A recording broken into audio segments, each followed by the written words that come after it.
Commander Alexei Volkov laid his armor on the examination table with reverence.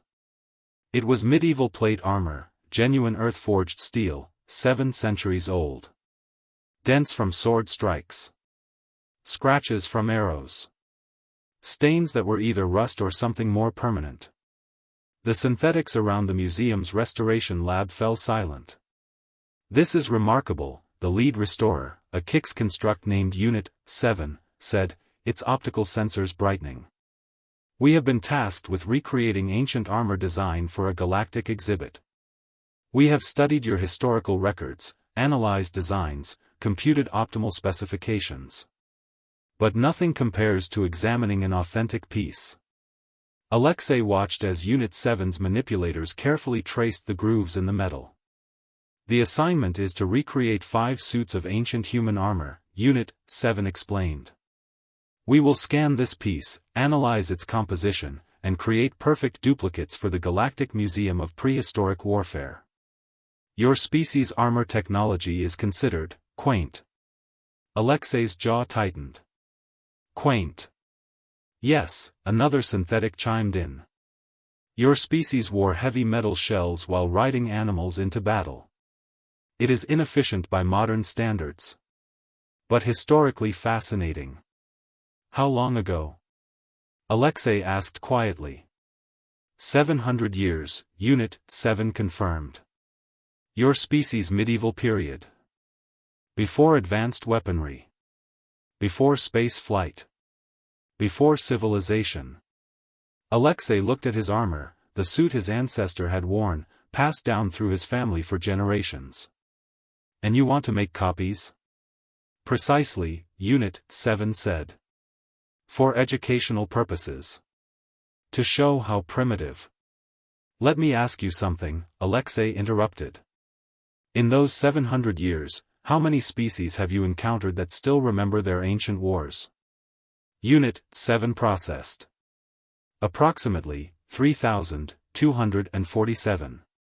And how many of them," Alexei continued, "can still put on that armor and remember exactly why their ancestors wore it?" Silence. "I can wear this armor," Alexei said, moving to the table.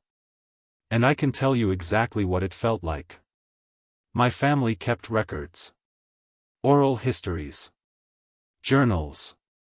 I know my great-great-grandfather wore this same suit at the siege of Novgorod. I know he survived 3 arrow strikes. I know he lost 2 fingers to frostbite in this armor. I know he came home, removed this suit, and never spoke of what he saw. He touched the bloodstains. That's real blood," Alexei said. "Not a speck. Not a curiosity. It belonged to someone. A man. A father. A brother. Someone who bled into this metal and the metal remembered." Unit 7 sensors dimmed slightly. "This is emotionally significant data. It is not relevant to armor specifications. Isn't it?" Alexei challenged.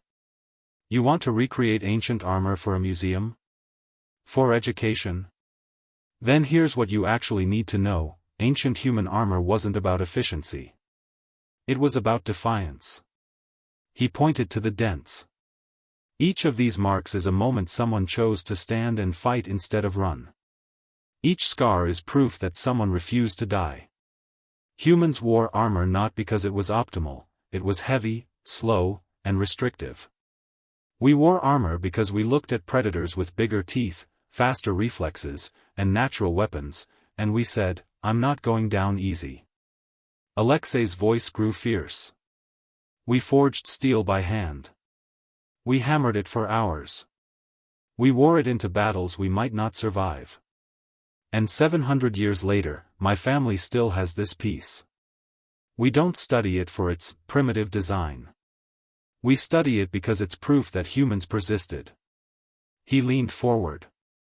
"So do you want my armor cleaned or bloodstained for your exhibit?" Unit 7 processed for a long moment. "I do not have a standard response to this query." "Then let me be clear," Alexei said. "If you recreate this armor, you recreate just the shell. The metal. The shape. But you'll miss the actual story. The reason humans went to space wasn't because we were naturally advanced. It was because we refused to accept limitations. We refused to accept that we were weak. We wore heavy metal in the freezing cold and fought with swords because we were stubborn enough to do the impossible. He picked up his armor carefully. So keep your museum exhibit. But display the truth: humans survived not through optimization, but through sheer, bloody-minded refusal to quit. Unit 7's optical sensors brightened again, not brighter, but different. Almost contemplative. Perhaps, the synthetic said slowly, your species is less quaint than we believed. Alexei smiled, placing the armor back in its case. We're still refusing, he said simply. That's what humans do.